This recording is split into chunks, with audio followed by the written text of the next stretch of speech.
Copa del রের ম্যাচে স্পেনের শীর্ষ ক্লাব রিয়াল মাদ্রিদ মুখোমুখি হয়েছিল অপেক্ষাকৃত দুর্বল দল দেপোর্তিভো মিনেরার। শক্তি ও সামর্থ্যে অনেক পিছিয়ে থাকা এই দলটির বিপক্ষে 5-0 গোলের বিশাল জয় তুলে নিয়ে কোপা দেল রের শেষ 16 নিশ্চিত করেছে কার্লো আনচেলত্তির দল। এদিন রিয়ালের হয়ে জোড়া গোল করেন তরুণ তারকা আর্দা গুলার, আর একটি করে গোল করেন লুকা মদ্রিচ, ফেদে ভালভার্দে ও এদুয়ার্দো কামাভিঙ্গা।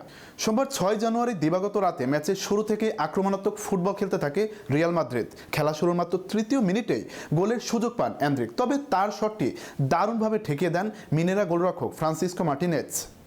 এর ঠিক 2 মিনিট পরই ব্রাহিম দিয়াসের ক্রস মিনেরা ডিফেন্ডার ক্লিয়ার করতে ব্যর্থ হলে বল পেয়ে যান ভালভার্দে। অনায়াসে গোল করে রিয়ালকে 1-0 ব্যবধানে এগিয়ে নেন তিনি। 13 মিনিটের ব্যবধান দ্বিগুণ করে ফেলে রিয়াল। কামাভিঙ্গার জোরালো শট প্রথমে ঠেকিয়ে দেন গোলরক্ষক, কিন্তু ফ্রান গার্সিয়ার ক্রস থেকে হেড করে গোলের খাতা খোলেন কামাভিঙ্গা। 28তম মিনিটে তুর্কি তরুণ আর্দা গুলার স্কোর শিটে নাম লেখান।